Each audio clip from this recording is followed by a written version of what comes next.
Hello, my name is John Reynolds and welcome to Extraordinary Life Stories. On this episode, I'm talking with Jordan Wylie, MBE. Jordan is an award-winning extreme adventurer, international best-selling author, and one of the stars of Channel 4's show Hunted and Celebrity Hunted. A number of the extreme challenges have seen him smash multiple world records, raising over £1 million in the process for charitable good causes, and he's been awarded an MBE. He currently holds the position of the United Kingdom's National Ambassador for the Army Cadet Force. From humble beginnings on a council estate in Blackpool and a tough youth lacking direction, Jordan now dedicates his life to using the power of purpose and the spirit of adventure to have a positive impact on the world and the lives of others. I'm very much looking forward to talking with Jordan.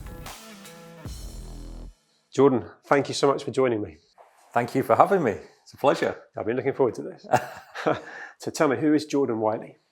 Who is Jordan Wylie? Wow, straight in there. That's a big one, isn't it? Yeah. Who is Jordan Wylie? Wow. I think who I am today is probably a very different person than who I was when I started my journey. But I think ultimately I'm a product of my experiences, my values, my failures, the things I've got wrong, which is plenty, and my achievements and successes, hopefully too. I think I've been the architect of what you see today for the good, the bad and the ugly in many respects. Well, take me back to a young Jordan, because there's a lot to unravel there. But when you were growing up and got your aspirations and motivations, what early influences came your way that kind of shaped who you are today? Yeah, I grew up in Blackpool. I'm very proud to be a Lancastrian, a Blackpool lad. Big supporter of the football club too, and opportunities were few and far between. In Blackpool, I grew up on one of the largest council estates in the country. I come from a very hard-working family. Again, both from council estates themselves, who worked hard all their life, had challenging, tough upbringings, but really had strong values, really kind, honest, hard-working people. And whatever I certainly lacked materially, I definitely received in love and support in many ways. I think football was always my sport. Always loved sport. Always loved the outdoors. I was not a bad footballer in my younger years. Played at a good standard at an academy centre of excellence as it was then. Preston North End, Blackpool. Trials at lots of clubs. So I always thought, like a lot of young lads, I'm going to be a footballer. Absolutely. And I love being in the outdoors. When I think back to my childhood, the things that I never see people and kids do today was what I loved, like, camping, fishing, climbing a tree, building a den, things that just don't seem to exist anymore, it seems. So that was what I got up to in my younger years. But then as I got into my teenage years, I guess I started to discover and engage with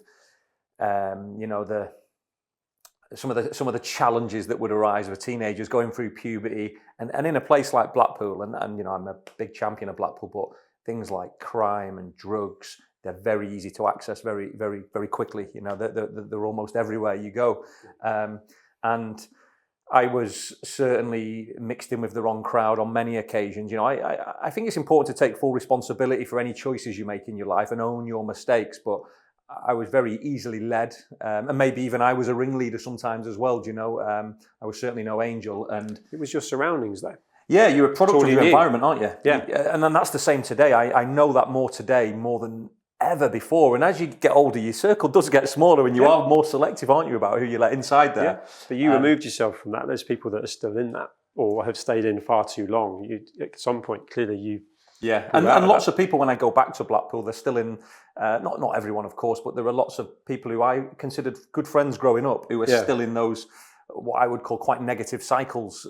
I was fortunate in the sense that I got a bit of an escape from that environment through the military, but from 13, 14, 15, 16, the police knew who I was, on a regular basis. I'd be very honest, I had multiple cautions for antisocial behaviour. So I had a criminal record, in effect, for getting up to no good. Again, nothing super serious, but enough to be upsetting a lot of people locally and being a nuisance and a bit of a menace, I guess, to society. Sounds like you were lost. Absolutely. And the same for me with, education. I did terrible at school, and I'm not proud of that at all. And I'm actually ashamed, because what I've learned in my life as a soldier, as an adventurer who's been fortunate and privileged enough to travel to all 7 continents many times over, is that education is actually a great privilege, a great opportunity. And I really feel that when I look back, I have a lot of regrets. I'm not one of these people who says, "Oh, I wish I'd done."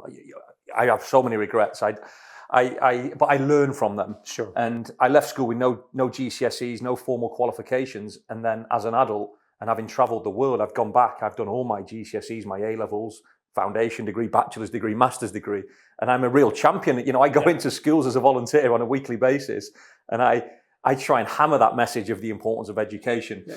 But I think what is important, what I've learned as well, is that not all classrooms in the world have 4 walls.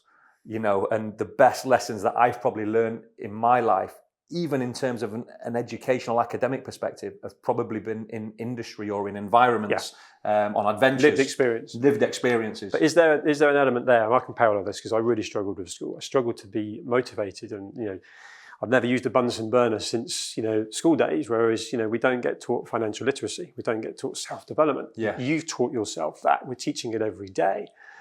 So dare I say, a young Jordan, a young John that had more access to that information and learning and being inspired, which is why it's so cool you go into the schools and stuff, could have given you a direction to be more focused on education. You had to find that, reverse engineer it, and do it as an adult. Fair play. But what more needs to be done in the schools? It sounds like you're already doing it. I would be motivated and inspired by you if you came into the school as a youngster. It needs more of that by the sound of it.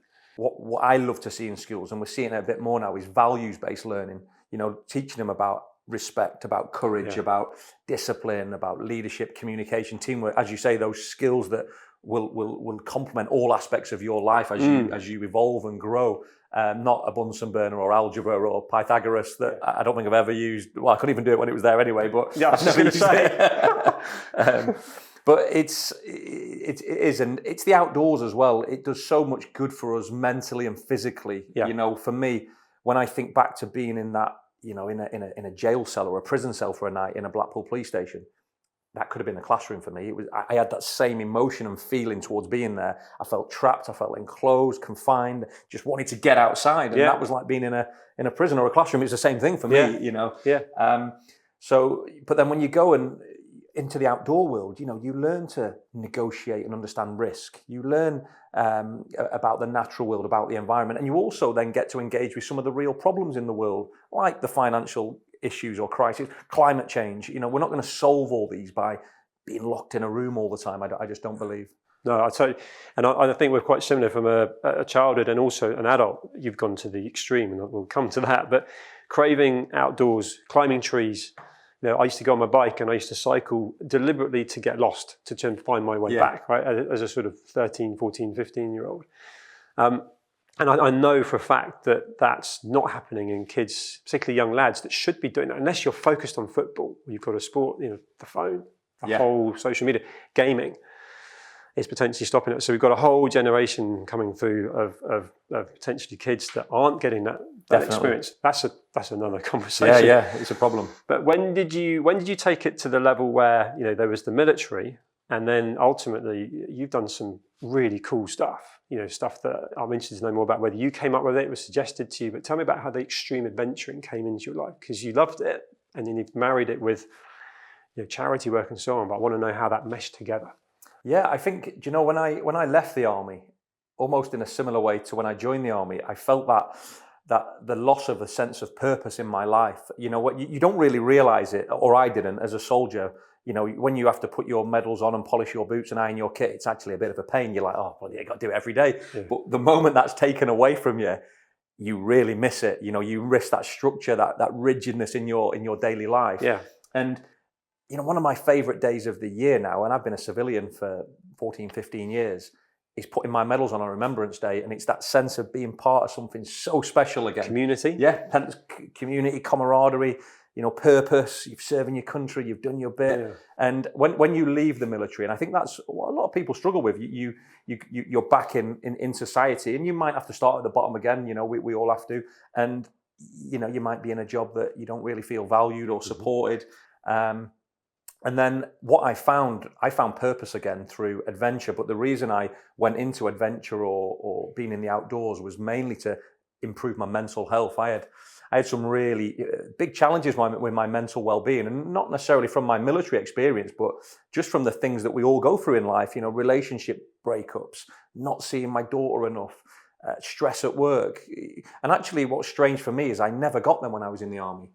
And we talk often about things like post-traumatic stress and things, which are of course really serious and prominent issues. But I'm also a big believer in things like post-traumatic growth, and that those things and experiences that are often perceived negative, on operations in places like Iraq or wherever.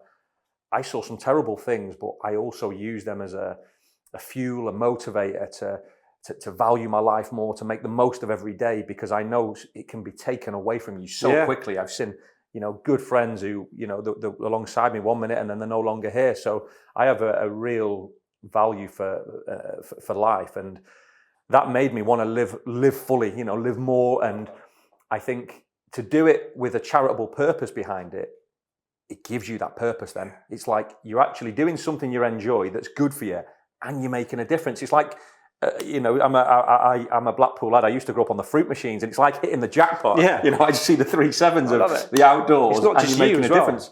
You could be in a position where you I can't imagine it actually, but you could be thinking, I can't do this, and then you've got that weight as well. You've got that extra reward, fruit machines, where and it's that's like, why I'm often doing this for other people. I'm doing this to make a difference, and you'll find another level, right?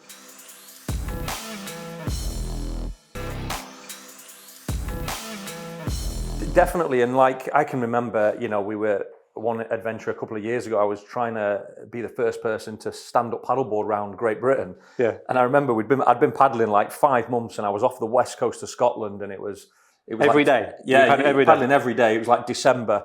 You can imagine you're on a beach in Scotland looking for a paddle window that's never going to arrive in sub-zero temperatures. The wind's blowing.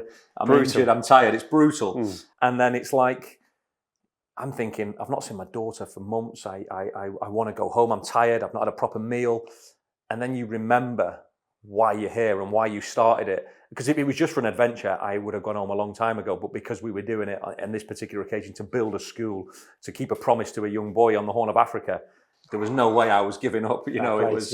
It's going back to why you started. And I say that to young people. It's not about what you do. It's about why you do it. Because that is such a bigger purpose and reason than the what you're doing, always. Love that. And the importance of why and purpose are two things that I'm almost ashamed to say that they come to me later in life. That whole importance of it. And it's almost like a spine in you, isn't it? It's like it just gives you that direction, and there's a voice in you that's like, I'm going to do this. I'm going to make it happen. Definitely.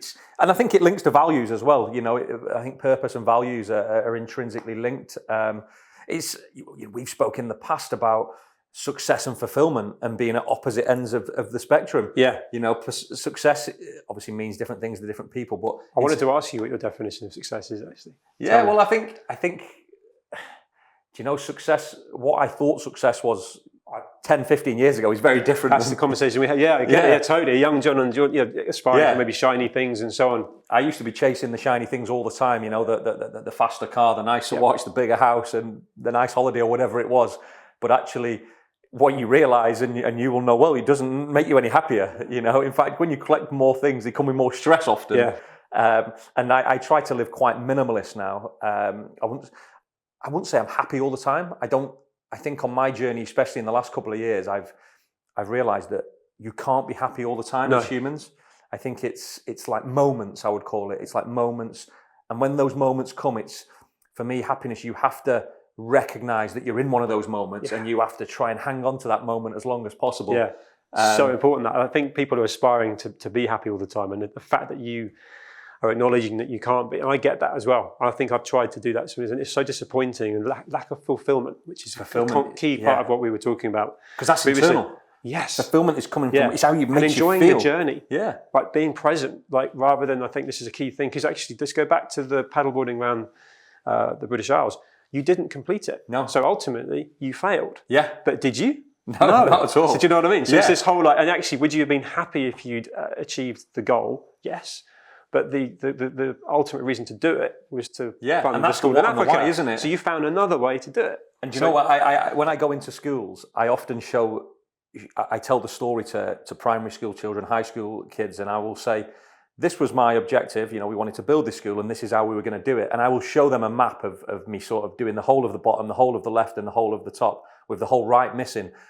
And I will say to them, who sees this as a failure? And 90% of the kids will put their hand up. And then I'll tell them the story, got taken through the full adventure, why we built it, what was the purpose. And then they all do a complete U-turn and 100% see it as a great success. And for me, it's about that growth mindset. It's about opportunities, not obstacles. It's about stepping stones, not stumbling blocks. It's just a way of thinking. Yeah. Because nothing's changed. The outcome is the same, but we're approaching it very differently. And psychologists call it reframing, and it's the ability to take away a negative thought and not necessarily turn it into a positive, but at least make it neutral. Yeah. And it's so powerful. And I think if I'd have known that and understand that as a kid, that can open your mind to a whole new world, Awesome. that mindset. And someone, and not being deliberately flattering, but someone cool like you that's taken on these extreme adventures, and that one being a key example, and then actually relating that back to kids, where the mental health conversation, the two guys talking, this is like therapy to me. Absolutely. This is the why for me, why I want to do this and learn from someone like yourself. But actually, if you look at previous generations, men didn't talk to each other. No. We might have been playing football or done the gym yesterday and sort of said, "Oh, a bit stiff in the leg." But I won't tell them and say, I'm struggling. I'm struggling with whatever it might be mentally, and I'm having therapy. Yeah, feels like that's changing, which is great.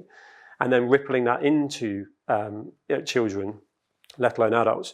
Have you sort of noticed that the same as me? It does feel like that whole ripple of change with mental health is so important, and people are actually engaging more and sharing. Yeah. I think so, definitely. I think it's still got a long way to go. Unfortunately, I as a national ambassador for Army Cadets, I meet lots of 12 to 17-year-olds on a daily basis, and I see lots of young people with challenges. Lots of people, we've seen mental health crisis, we've seen lots of suicides, which is an all-time high, really. And for me, I feel like people like ourselves who have any sort of profile or influence or whatever level, we have a duty, a responsibility to society to try and open those discussions. And I struggle with my mental health. I take medication every day. 2 or 3 times a week, I have a cry in my pillow on my own. And that's tough. And again, it's not because of something I've seen on operations in the military. That's because of relationship breakdowns where I know that I've done things that I could have been a better human, or I could have been a better person. And the problem is when you dwell on the past, that leads to a lot of depression. And if you think too far ahead into the future and try and predict what's going to happen, it gives me a lot of anxiety. Yeah. And it's the key is, and it's easier said than done, is to try and be present and be in the moment and enjoy that, because we know that tomorrow's never promised, and we know we can't change the past, but we can learn from it. And I have so many things that I would change if I could do them again in my life. But deep down, I also know I'm a good human. I've never purposely tried to hurt anyone or cheat or been disloyal. I know that I do my best. But with me, I was diagnosed in the last year with ADHD. And I was going to ask you about that. Yeah, and it started to join some dots. Yeah, it has, and it's no excuse. I still take all responsibility for my mistakes. It doesn't change anything, but it's allowed me to start to understand myself more. It's like, people would say, my ex-partner would say, I'm a workaholic. She says, if you give the focus to your loved ones, that you do your work, you'd be living the dream. I've had that said to me as well. I'm digging you a hole here. Yeah. But the point being is that, when I was diagnosed, and the doctors and the psychiatrists, psychotherapists would tell me, Jordan, you're hyper-focused on anything that you put your mind to professionally. You give it 110%. And what that leads to is neglect anything that's outside that tunnel. Girlfriends, partners, family, kids, loved ones, they all fall to the wayside very quickly. And now I understand that. I'm not saying I get it right, or certainly don't get it right all the time still, but there's an awareness now. Yeah. And I can stop myself. Sometimes I'm thinking ahead when I'm in a conversation with someone and I'm finishing a sentence, and it's like I'm aware of it now, but it could come across really rude or disrespectful if you're not aware of it. Yeah. Your brain's working in a certain way. But if you're not told these things, it goes back to your childhood. You're in with the wrong people. Sitting here right now, what is your purpose? Yeah, my purpose is to try and really to inspire young people through showing them what can be achieved, regardless of where you come from in the world, what your social status is, what background you have. I want young young children, young kids to dream big and be relentless in pursuit of whatever goal it is they have. I don't think it's cliche. I think if you're really prepared to put the hard yards in, you can achieve massive things in this world wherever you come from. And you know, I'm so blessed to meet amazing people like yourselves. I think I always say to kids, actually, I call it my ABC rule. I think attitude is everything. Attitude will take you much further than qualifications and experience. If you have the right attitude in life, people will always give you a chance and they'll take a punt on you. B is for building relationships everywhere you go. Again, opportunities often come from great relationships. Yeah. And you can't do that if you're not out there putting yourself out there taking action. Yeah, you don't get lucky. You don't just get lucky. Yeah. You got to put yourself out there and turn up. Totally. And C is continued professional development. You know, keeping that open mind that you can always learn something from someone. You know, be a listener. I've never heard that before. I love that. I made it up. I probably pulled it from different things, but I've said it already. But you must be so inspirational with the cadets, with the schools. Tell me about some of the extreme challenges, because anyone that's watching or listening that may not know some of the cool things you've done. I engage with corporate sponsors to try and basically tick my bucket list, if I'm honest. But it goes back to the fact that that's also part of your drive. Like, what can I do to keep myself active and actually have a goal, have a focus? Definitely, I need that. In fact, I need it. Yeah, not only to survive but to thrive. Yeah, and have a goal to aim for, right? Which gets you, because that's the other thing. Sorry, but post-military, you had to be fit in the military. And I spoke to Chris Robshaw, for example, who captain of England, training every day with the squad, and then when he retires, he doesn't need to go to the gym. You didn't need to go to the gym anymore. And yet, actually, you know how important that is to you. But do you know what? I don't feel like it today. Don't need to. That's where discipline's important, isn't it? Because discipline is it's about turning up and showing up even when you can't be bothered and you don't want to. So right, but with that mindset that I'm always going to ultimately have a challenge in mind, you've got to keep yourself fit and keep yourself mentally fit. So tell me some of the things you've done. Yeah, well, I'm not the fittest or the fastest or the best at anything I do. I just love wacky, wonderful adventures. Yeah. But from climbing Kilimanjaro barefoot to rowing across pirate-infested waters, paddleboarding around Britain. 7 marathons on 7 continents, 10 of the coldest marathons in the world. Extreme places, just extreme places. Yeah. Diving with alligators, sharks, whatever. All these weird and wacky things. There was one you told me about where it was what lies beneath. So what lies beneath? Yeah. Yeah. So you did something underneath the ocean. Yeah. Yeah. Tell me. Amazing. It's such an important project. So this was it's still a Guinness World Record that's still held, actually. The world's deepest underground marathon. And with the Army Cadet Force, we wanted to raise the profile of the Army Cadets, because for me it's the best kept secret in this country, this amazing youth organisation. And double world record, we wanted to break the record for the biggest ever mental health training session. So we had like thousands of cadets involved. But while they were doing that, what they didn't know, what was happening beneath the surface, we're under the North Sea, up in the northeast of England. We were running in an operational mine, a polyhalite mine that went out under the ocean. So it was over 1,000 meters below the ground. So cool. And it was literally full sort of mining gear, helmet and torches. And then it was up and down a mine that went for 26. How did you train for that? Well, do you know what? I did the worst training because I did it on my day off when I was stood on a paddleboard for 4 months. And the commander of the Army Cadets rings me up and said, "Jordan, don't forget tomorrow." And I was actually in Dublin in Malahide Marina at the time. I had to get on a plane for one day, fly over there, run a marathon and get back on the board the next day. And I couldn't stand for about 4 days. I bet. As you say, extreme. What's next? What's on the bucket list? There must be 1 or 2 things that are pretty extreme that you want to do. Well, on my 40th, just to go back slightly, on my 40th, because I spent my 15th birthday or thereabouts in a Blackpool police station, I thought I'm going to do my 40th in the most notorious prison on the planet. So I swam from Alcatraz on my 40th across the San Francisco Bay, dressed as a prisoner. That's full of sharks and everything. Well, apparently so. I didn't see any, only a few dolphins. Just didn't let you stop you. Yeah, and then the next one is called Tower Power 2024, which will start in about 4 weeks, where I'm going to try and do a sustainable triathlon. So I've called it Tower Power, the ultimate eco triathlon. I'm going to try and get from the Leaning Tower of Pisa to the Eiffel Tower to Blackpool Tower in the most sustainable way possible. So my bike has just been made out of coppice wood from the local forest. Awesome. My kayak is being made at present by a naval architect in Portsmouth who, as all the kids in the local area have collected plastic 500ml Coke bottles, and he's building me a boat out of them.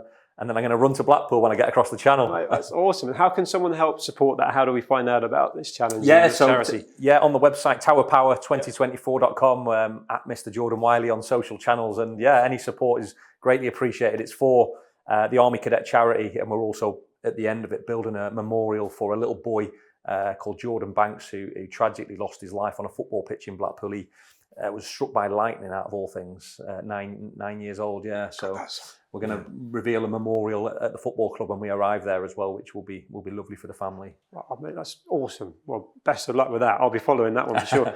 Last thing I wanted to ask you, if you could give any advice, and we've kind of touched on it, but just one piece of advice to a young Jordan or young lads who are going to the schools, and it's just like, what's the one piece of advice that's consistent with what you've learned that you give back? I think for me, ultimately, it's about never giving up. You know, I think you will come across hardships, you will failure, embrace failure. You know, it's where we learn, it's where the magic happens, and sometimes it's hard to believe that at the time when you go in. You know, when you're in the trenches and you're struggling and you're having bad days, and you know, like me, I have a cry or whatever in my pillow now and again. But it's to know to never give up. You know, someone said to me years ago, if you're going to give up tomorrow, because tomorrow never comes. You know, and it's just keep going, keep pushing, keep fighting, keep attacking, and keep persevering. Because often I see people give up when they're so close and they don't even know it to whatever it is they're trying to achieve. So yeah, just keep moving forward, and it doesn't matter what pace that is, as long as you're going in the right direction. Yeah. You're awesome, Jordan. You're big inspiration for me, let alone anyone else. And look, keep going, because it's amazing what you're doing. And thank you for making the time to speak to me today. Thank you very much. Thank you.